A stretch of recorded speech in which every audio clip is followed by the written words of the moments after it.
शरीर ने जिस चीज को छोड़ा वो अच्छा है कि बुरा है? बुरा है। तो अगर ये सब बुरा है तो आप डॉक्टर के पास क्या करने के लिए जाते हैं? अरे डॉक्टर साहब 3 बार 4 बार निकल गया। क्या निकला? सोना चांदी निकला? काजू किशमिश निकला? जमीन जायदाद का प्रॉपर्टी निकला? मतलब कागज पेपर निकल गया? क्या निकला? वो तो गंदा है, तो गंदगी को निकलने देना है, उसको रोकना नहीं है। जो टॉक्सिन बॉडी छोड़ रही थी, अगर आप डॉक्टर के पास गए और उन्होंने एक टैबलेट दिया तो क्या होता है? वो टैबलेट जाके उस चीज को जो शरीर छोड़ रही थी उसको पुनः वापिस आपके बॉडी में दे दिया। ठीक है? तो वो उसको नहीं लेना है। तरीका को समझिए।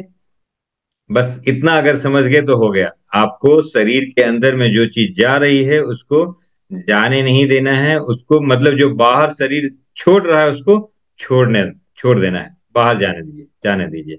ओके? क्लियर हो गया इतना? तो स्वाभाविक अवस्था में परिवर्तन को बीमारी बोलते हैं। बीमारी का नाम गंदगी, दवाई का नाम सफाई। अब सफाई, ये क्लींजिंग थेरेपी आज का जो टॉपिक ही है, इसमें 28 तरह की हम लोग सफाई की चर्चा करते हैं। डॉक्टर पीयूष सक्सेना जी की एक बुक है जिसमें 2800 तरह का जो क्लीनिंग होता है वो सबका वहाँ पे पूरा विश्लेषण है। वो पीडीएफ फॉर्म में भी है शायद अवेलेबल, और ऑफलाइन में भी है। तो जो चाहिए ले सकते हैं, समझ सकते हैं उसको। और इनकी क्या विशेषता है कि यूएसए से इन्होंने नेचुरोपैथी में पीएचडी किया है। ओके, तो बहुत बड़े जानकार हैं। वहां से सारा कुछ मिल जाएगा। अभी सफाई कैसे करें? तो 4 तरह से सफाई लिखते जाइए, कहीं कहीं पे लिखते जाइए तो बहुत ही अच्छा होगा। पूरे शरीर की सफाई 4 तरीके से। ऐसे, या जो नहीं लिख रहे हैं तो मेरे साथ में एक्सरसाइज करते हुए चलिए, ताकि वो आपको एकदम दिमाग में ही बैठ जाए। बोलिए, मन की सफाई ध्यान से। बलराम दास जी, दोनों हाथ अगर है खाली तो मन की सफाई ध्यान से। 5-10 मिनट के लिए अगर आपने ऐसे बैठ गया, हाथ में हाथ बढ़ा के या पैर में पैर क्रॉस कर दिया, आंख बंद कर दिया, आंख बंद करते ही 80% एनर्जी आपका खर्चा होने से बच जाता है। और हाथ पैर को क्रॉस कर दिया तो अभी 100% एनर्जी बच रहा है। ठीक? सांसों पे ध्यान दीजिए, ना कुछ करना है ना करने के बारे में सोचना है। ये आपका ध्यान हो गया। तो मन की सफाई ध्यान से। शरीर की सफाई स्नान से। सब ऐसे ही आप करिए, शरीर की सफाई स्नान से। अब ये स्नान कब करते हैं? आप लोग सुबह नहाते हैं, शाम नहाते हैं? आप मन की सफाई ध्यान से, शरीर की सफाई स्नान से। तो हम्म। स्नान कब करते हैं? सुबह करते हैं, शाम करते हैं? सुबह। सुबह। ओके। आप जो रात में सोया, राजीव भांडा जी एकदम से ध्यान दीजिएगा इस बात पे। रात में सोए, बहुत अच्छी बेडशीट थी, साफ थी, तकिया साफ था, कंबल जो आपने चादर लिया वो भी साफ थी। रात में ऐसा क्या किया? आपको सुबह नहाने की जरूरत नहीं है, गंदा तो हुए नहीं तो नहाने की जरूरत क्या है? पूरे दिन भर धूल धक्कर पेशाब पखाना पसीना सारा कुछ ये सब हुआ। अजय पटेल जी, कब नहाना चाहिए? गंदा कब हुआ है? शाम को। नहाना शाम। कब है? शाम सुबह। सुबह। को होना चाहिए। शाम को नहाना चाहिए। ओके। लेकिन उल्टा करेंगे तो उल्टा हो जाएगा, उल्टी हो जाएगा। इसलिए शाम को भले ही गर्म पानी ठंडा पानी वो आपका मैटर है, लेकिन समझ के आपको ये करना है कि आप हमेशा शाम को जरूर नहाएं। सुबह नहाए ना नहाए, शाम को जरूर नहाइए, ताकि आप मतलब फ्रेश रहेंगे। पूरी रात अच्छी नींद आएगी, आप खूब सवेरे फिर फ्रेश उठेंगे। ओके? क्लियर हुआ? तो मन की राइट। सफाई ध्यान से, शरीर की सफाई स्नान से। अमाशय की सफाई वमन से। अमाशय, पेट की सफाई वमन से। वमन बोलते हैं, कुंजल बोलते हैं। ये आप भी अपने देखा होगा कि कुत्ता बिल्ली चूहा शेर ये सब क्या करता है? अगर कुछ उल्टा पुल्टा खा लिया तो एक तरह का घास खाएगा और उल्टी कर देता है। तो अमाशय की सफाई होती है। अमाशय की सफाई आप लोग को क्या करना है? गुनगुना पानी लेना है। अगर बीपी नहीं है तो नमक डाल सकते हैं, नहीं तो नींबू डाल दीजिए। घटाघट घटाघट पानी पीना है, 90 डिग्री पे झुक जाना है, बायां हाथ से पेट को दबाना है। 3 उंगली जैसे जीभ को साफ करते हैं, टंग क्लीन करते हैं, वैसे करिए। पूरा पानी को ओमन कर दीजिए, उल्टा कर बाहर निकाल दीजिए, पूरा एसिड सब बाहर निकल आएगा आपका। ठीक? तो अमाशय की सफाई वमन से। अब चौथा है आंत की सफाई। आंत की सफाई एनिमा से, या मलाशय की सफाई एनिमा से। ये 4 तरह से सफाई कम से कम ये करना ही चाहिए, किसी को भी करना चाहिए। बहुत आसान है, आसानी आसानी से ये अगर साफ कर लिया आपने तो हो गया। अब जब अंदर में घुसेंगे हम लोग कि लीवर, किडनी, लंग्स, पेनक्रियाज और ये सब का क्लीनिंग कैसे करना है, तो सबका अलग अलग प्रोसेस है, वो सभी करेंगे। ठीक है। अभी ऊपर से अगर चला, आंख की सफाई, आंख की सफाई के लिए एक आई वॉश कप होता है। ये नहीं है किसी के पास गिलास भी ले सकते हैं, कैसे भी करिए। ये आंख के शेप में होता है, तो उसको क्या करते हैं, पूरा ऐसे इस पे आंख पे रखते हैं, इसमें ठंडा पानी लेते हैं, नॉर्मल पानी, नॉर्मल टेम्परेचर पे पानी जो है उसको लेते हैं। और इसके अंदर 30 बार पलक झपकाते हैं, 30 बार बाएं दाएं देखते हैं, 30 बार ऊपर नीचे, और 30 बार क्लॉकवाइज एंटी क्लॉकवाइज ऐसे घुमा दिया पानी के अंदर में। जैसा बकेट में क्या करते थे, वैसा अगर किया आपने तो आपका आंख साफ हो गया, आंख की सफाई क्लियर।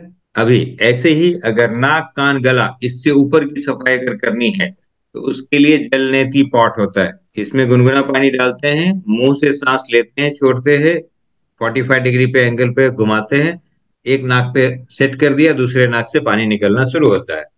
खूब बढ़िया से साफ कर लिया। पहले स्वर विज्ञान वाले जो क्लास अटेंड किए हैं उनको मालूम है, वैसे भी चेक कर लेते हैं कि हमारा कौन सा स्वर चल रहा है, चंद्र नारी या सूर्य नारी। अभी भी सब लोग चेक करिएगा, एक समय में एक ही नाक चलता है। जो नाक चल रही हो उस नाक पे पहले डालना है, ताकि वो नजल क्लियर है, नजल ट्रैक आराम से इधर से आएगा। उसके बाद मुंह बंद करेंगे और 90 डिग्री पे झुक के नाक को खूब झाड़ेंगे, कपालभाति जैसे करते हैं उस तरह से करेंगे, पूरा म्यूकस वगैरह बाहर निकल जाएगा। माइग्रेन का भी शिकायत है तो भी वो सब जाएगा, आपको मालूम चलेगा कि हाँ ये मेरा बहुत ही अच्छा से सफाई हो गया। राइट, इस तरह से आप लोग अपनी सफाई कर देते। ये आंख, नाक, कान, गला के लिए है।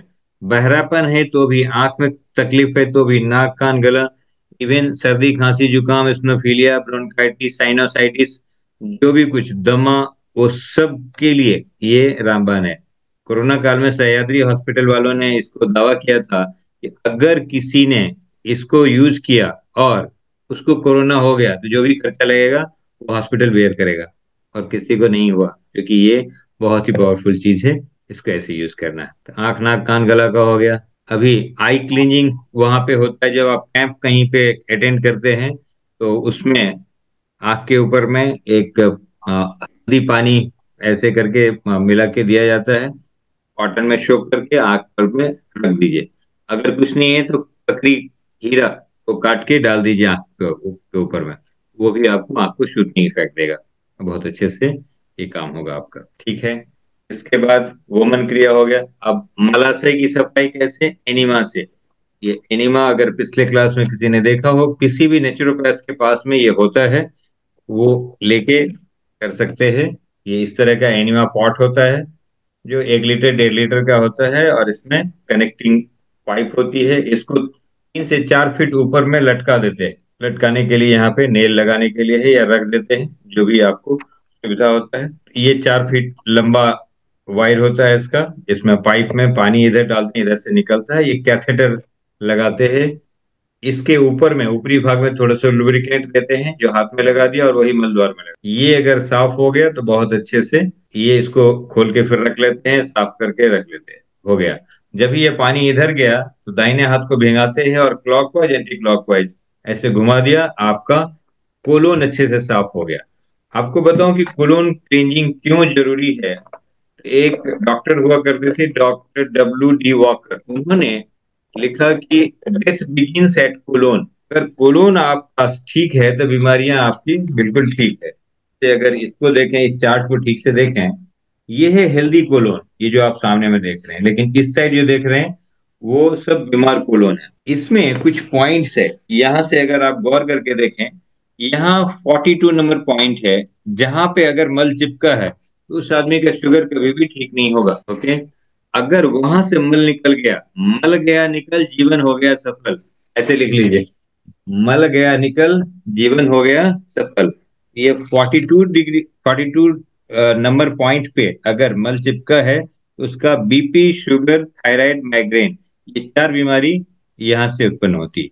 अगर वो हट गया तो बीमारी उसकी गायब है। 45 नंबर पॉइंट है इधर बाजू में, वहां देखेंगे कि आप अगर इधर में मल चिपका हुआ है तो सारा टेस्ट नॉर्मल होगा, बच्चा पैदा नहीं होगा। प्रजनन ग्रंथि का तकलीफ होता है यहाँ से, तो इसके लिए इसको क्लीन करके रखना है। और जब भी पुरुषों में प्रोस्टेट और लेडीज में पीसीओडी, पीसीओएस, यूटीआई, ये सब जो भी होता है, माहवारी का तकलीफ, वो सारा कुछ वहां से होता है। ऐसे ही बहुत सारा पॉइंट्स है। अगर किसी को ये आंख में अगर समस्या है तो आंख को हम नहीं ढूंढने के लिए जाते हैं। कहाँ पे, कोलोन में अगर आपने सफाई कर दिया, हो गया, किडनी खराब है, 30 नंबर पॉइंट पे तकलीफ है। ऐसे समझना है कि पंखा कहीं पे है और बटन कहीं पे है। एक्यूप्रेशर वाले भी ऐसे आपको बताते होंगे कि आप हाथ में यहाँ पे दबाते हैं तो आपका क्या क्या पॉइंट क्लियर होता है। ठीक है, तो ये सब सारा थोड़ा सा समझना है कि पॉइंट्स कहीं पे है और इलाज वहां से शुरू हो जाएगा। तो ये अमाशय की सफाई इसलिए करते हैं, आप गंदगी को साफ कर दिया, हो गया काम। 28 तरह की जो क्लींजिंग है उसमें लीवर किडनी क्लींजिंग वगैरह किस तरह से करते हैं, उसके लिए भी तरीका है बहुत सारा। अभी हाँ, आप लोग का हम कुछ ऐसे सुनेंगे कि आपने जो क्लींजिंग किया है वो उसमें क्या क्या फायदा हुआ है। और कई सारे लोग जो नमक तेल से इन्होंने लीवर की क्लींजिंग किया है। अब बड़ा ही आसान है, ये डॉक्टर पीयूष सक्सेना जी ने एक फॉर्मूला दे दिया लोगों को कि घर पे बैठ के अपना इलाज करिए। सुरेश सर के पीछे में देख रहे हो एक बोर्ड लगा है, अपना इलाज अपने हाथ। मतलब इन्होंने क्या किया कि आपका इलाज आपके हाथ में ही है और आप चाहो तो वहां से कर सकते हैं। और सिंपल सा नमक तेल से कैसे हो सकता है ये उपाय, और लीवर क्लीनिंग हो सकती है। लीवर क्लीन होने के बाद क्या क्या फायदा है, वो बहुत बड़ा। बलराम जी, आपको तो याद है शायद 5-6 पॉइंट आप बोलते हैं। मैं आपसे सुनना चाहूंगा कि अगर लीवर को साफ कर दिया कि फायदा क्या क्या है, तब जी मैं सर जी। बताऊंगा कि कैसे करना है। हाँ। बलराम दास उड़ीसा से लिवर क्लींजिंग और किडनी क्लींजिंग, ये दोनों क्लींजिंग हम लोग कर देते हैं तो मास्टर क्लींजिंग हो जाता है। कोई बंदा मास्टर क्लींजिंग कर लेता है तो फायदा यही है, पहला फायदा 90% बीमारियों का 100% इलाज हो जाता है। दूसरा जो बिल्कुल। बेनिफिट है, 6 महीना तक हार्ट अटैक नहीं हो सकता है।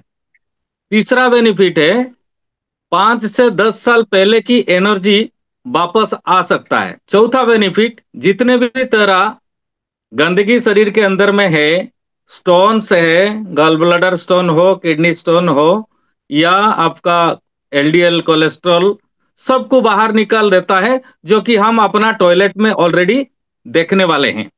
चौथा, पांचवा बेनिफिट जो है, स्किन रिलेटेड जितने भी तरह इशू हमारी शरीर में है, उसी में से 90% स्किन प्रॉब्लम को ये इलाज कर देता है।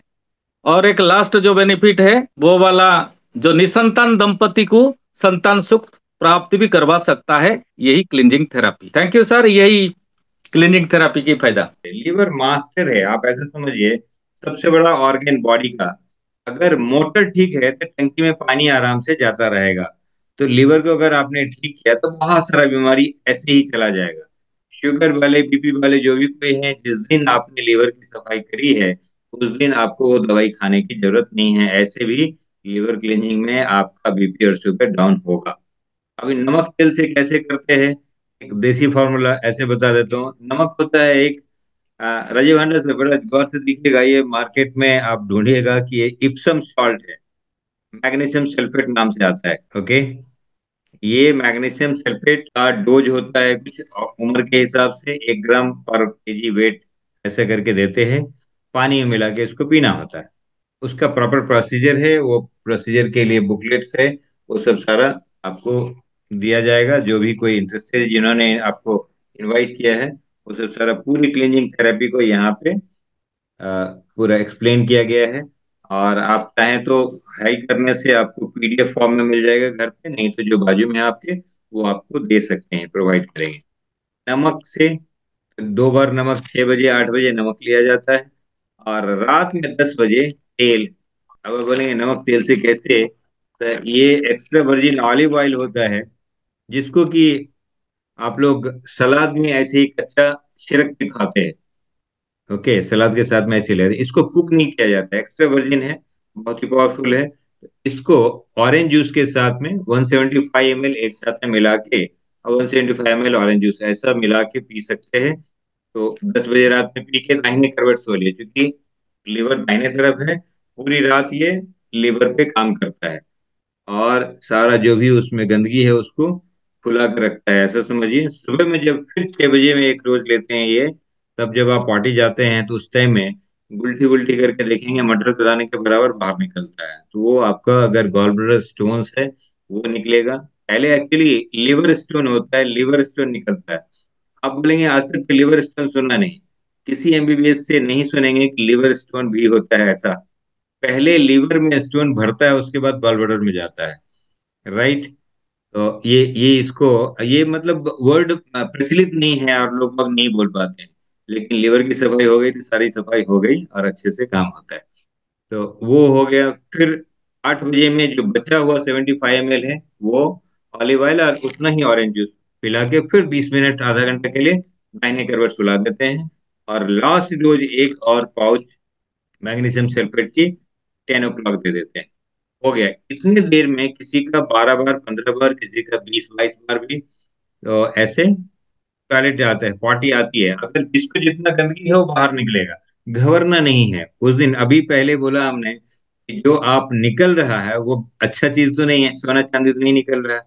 जो बॉडी का वेस्टेज होगा वो बाहर निकलेगा और उसको बहुत एंजॉय करेंगे आप। इतना हाईली मतलब लाइट फील करेंगे, मजा आ जाएगा कि हाँ जी मुझे पर आनंद आ गया। हार्ट अटैक इसके बाद 6 महीने तक नहीं होगा। जैसे बलराम दास जी ने अभी बोला है कि ये चीज फायदा होता है तो ये तो होता ही है। इसके अलावा भी जो आपने नहीं भी बताया है कि मुझे ये प्रॉब्लम है, वो प्रॉब्लम भी सॉल्व होती है, राइट। अभी आ, गोपाल वर्मा जी से हम सुनना चाहेंगे कि आपने जब किया तो आपको क्या बेनिफिट हुआ। अभी ये जिस उम्र में है और सीधे अभी तक हमारी हाई हेलो फोन पे ही है, और इन्होंने सुना और कर लिया। जबकि डॉक्टर लोग और एडमिट थे वहां पे, बीमार पड़े थे हॉस्पिटल पे, ऐसी हालत की रिपोर्ट इनका देखने के बाद में बहुत हालत खराब होता किसी का भी। इनका बेटा खुद ही बहुत बड़ा मेडिकल फील्ड में है। यस सर, आप अपना परिचय दे के बताइए कि आपको क्या बेनिफिट। जी Gopal Verma ji, welcome sir. Gopal Verma, Sikar Rajasthan. Hospital में वेलकम। एडमिट था, घर पे डायग्नोस हुआ, पता चला कि लीवर उसमें गाल ब्लैडर में स्टोन है। ठाकुर सर ने मेरा स्टेटस देखा, फोन किया, पता चला, तो इन्होंने मेरे को उपाय बताया मैंने, ठीक है, आप किट भेज दीजिएगा। मैंने 3 बार अपना लीवर क्लींस किया और अभी मैं बिल्कुल स्वस्थ हूँ, मेरे को कोई समस्या नहीं है। खाना पीना जैसे डॉक्टर साहब बोलते हैं, खाओ पियो मस्त रहो, क्लींस करो, स्वस्थ रहो, तो सभी कुछ खाना पीना मेरा सब कुछ है। अभी कोई परहेज नहीं है। उससे पहले मैं बना अपने परिचय में मैं भारतीय वायुसेना में था, 15 साल सर्विस किया, 94 में रिटायर हुआ। अभी एज है 66 ईयर, और बाकी सब स्वस्थ। Thank you sir. Okay okay, बहुत सुंदर। ये देखिए, अभी हम लोग अभी बीमार होने का कारण क्या है पहले इसको समझें। कोई भी किसी को पूछता है फ्रीक्वेंसी ऑफ क्लींजिंग, अच्छा किसी ने पूछा है फ्रीक्वेंसी ऑफ क्लीनिंग क्या है, कि 15-15 दिन में 3 बार करते हैं। अगर 1 तारीख, 15 तारीख, 30 तारीख, ऐसे 3 बार आपने कर लिया इनिशियल स्टेज में तो आपका काम हो गया। अगर आप 40 साल से कम उम्र के हैं तो 6 महीने में 1 बार करिए। 40 को क्रॉस कर चुके हैं तो आप 3 महीने में 1 बार जरूर कर लीजिए, ताकि आपका गुड इवनिंग। क्लीनिंग होता जाएगा। अभी हम लोग खाते क्यों हैं राजीव भांडा सर? खाना खाना जो हम लोग लिखते हैं खाना, खाना का मतलब क्या है? खाना, ये जो बॉडी भोजन जो है हमारा, वो बॉडी बिल्डिंग के लिए है, मेंटेनेंस के लिए नहीं है। अभी कभी मौका मिले तो एक बुक पढ़िएगा, सुखी जीवन के सिद्धांत, उसमें सेकंड पॉइंट लिखा है, भोजन से शक्ति नहीं, food is not the source of energy. अभी बोलेंगे ये क्या बोल दिया, खा खा के तो लोग बीमार पड़ रहे हैं। लोग खाना क्यों खाते हैं? अभी जो बच्चा है, बच्चा से 25 साल तक आप खाना खा सकते हैं, लेकिन उसके बाद खाना नहीं। जो जिससे बनता है, रिपेयर उससे होता है, लेकिन मेंटेनेंस के लिए अभी खाना। 25 साल तक आपकी लंबाई ऐसे बढ़ती है वर्टिकली, बाद में आपकी लंबाई हॉरिजेंटली बढ़ने लगती है। मतलब आप लंबे नहीं चौड़े होने लगते। बोलते हैं ना लंबा चौड़ा आदमी है, तो लंबे नहीं चौड़े होने लगते हैं। ये बिल्डिंग जब तक बन रही थी तब तक ईंट की जरूरत थी। अभी बिल्डिंग बन गया है, अगर ईंट डाला तो चलने की जगह नहीं रहेगा। और कुछ लिमिटेशन होता है, चूहा को कितना भी खिलाएंगे तो हाथी नहीं हो जाएगा, मोटा चूहा हो सकता है। ओके, तो डालते डालते जाएं। अभी एक बात को ऐसे पकड़िएगा, गौर करिएगा कि फूड क्यों नहीं सोर्स ऑफ एनर्जी है। आ, खा के एनर्जी मिलता है तुरंत में या बाद में, बलराम जी? बाद में। बाद में, ओके। अच्छा, पहला, अगर जल्दी खाना खाते ही तुरंत एनर्जी मिलता था तो जितना भी पहलवान है पहले खाना खाता फिर कुश्ती लड़ने जाता है। ऐसा होता है? नहीं होता है। जो डांस करता है उसको बोलिए खाना खा लो फिर डांस करो जाके, कर पाएगा? नहीं। नहीं कर पाएगा। शीला जी, आपके घर में सब लोग खाना खा चुके थे, सिर्फ आपने नहीं खाना खाया था। तभी चार मेहमान आ गए, आपका खाना रखा है। अभी आप खाना खा के खाना बनाएंगे या बना के फिर खाएंगे, बनाने के बाद फिर खाएंगे? पहले बनाएंगे सर, मेहमान को खिलाएंगे पहले। पहले बने क्यों? अगर भोजन में शक्ति होती तो खाना खा लेते फिर बना लेते थे। नहीं है, भोजन में शक्ति नहीं है। बलराम जी ने बोला कि खाना खाने के 4 घंटे बाद या 6 घंटे के बाद। ओके। अभी देखिए, कोई सीरियस नहीं रहिएगा आप लोग। मैं डॉक्टर हूं, अगर सीरियस आदमी हो गए तो डॉक्टर परेशानी में हो जाएगा। ओके, सब लोग थोड़ा हंसते खिलते रहिए, मतलब चेहरा दिखाते रहिए, थोड़ा मुस्कान रखिए। अभी बलराम जी ने बोला कि 4-6 घंटा के बाद में भोजन मतलब एनर्जी मिलता है। सर, आप सुबह ब्रेकफास्ट करके गए, ऑफिस गए, अभी अगर 4-6 घंटे बाद में होगा तो 8 बजे आपने खाना खाया था, तो 6 घंटे यानी 2 बजे के करीब में आपका एनर्जी मिलना चाहिए। 2 बजे आप फिर से टिफिन खोलते हैं लंच का और बैठ जाते हैं। अगर फिर 6 घंटे बाद मिलता था तो शाम को जब आते हैं घर पे तो फिर से 8 बजे में डिनर के टेबल पे बैठे रहते हैं। क्या हो रहा है? खाना खाने के बाद एनर्जी मिलता है, खाते ही तुरंत एनर्जी मिलता है? बिल्कुल ही नहीं। थोड़ा सा समझिए इसको, चिंतन करिएगा, चिंता मत करिए। और चिंतन करिएगा कि food is not the source of energy. खा के खा के ज्यादा बीमारी, कम खा के कम बीमारी, ऐसे बोलिए, ज्यादा खा के ज्यादा बीमारी, कम खा के कम कम बीमारी। बीमारी। सिंपल सा, इतना ही समझ लीजिए। थोड़ा थोड़ा आराम से खा के और निश्चिंत हो सकते हैं आप। मेंटेनेंस के लिए खाना है, दिन में एक बार खाया तो बहुत है। अगर 25 के बाद में अगर 2 बार 3 बार 4 बार लोग खा रहा है तो ऐसा समझ लिए आप खाना को नहीं खा रहे हैं, खाना आपको खा रहा है। ठीक है। खाना को भगवान ने पूछा कि भगवान, ये बताओ कि मैं किसको खाऊं? बोला, अरे तुमको तो खाने के लिए बताया है, तो सब लोग मतलब तुमको खाएगा? बोलेगा नहीं, मुझे मंजूर है, मुझे सब खाए मंजूर है, लेकिन मैं किसको खाऊं? उन्होंने बोला ऐसा करो, जो ज्यादा खाए उसको तुम खा जाओ। ठीक है। तो अब आप चेक करिए कि खाना को आप खा रहे हैं या खाना आपको खा रहा है। बहुत बहुत इंपॉर्टेंट क्वेश्चन है, जरा ध्यान से समझिएगा, करिएगा। ठीक है। सर, 8 बज चुका है, अभी 8 बज के कुछ मिनट हो गया, तो मैं चाहता हूँ कि क्वेश्चंस लेना शुरू करें।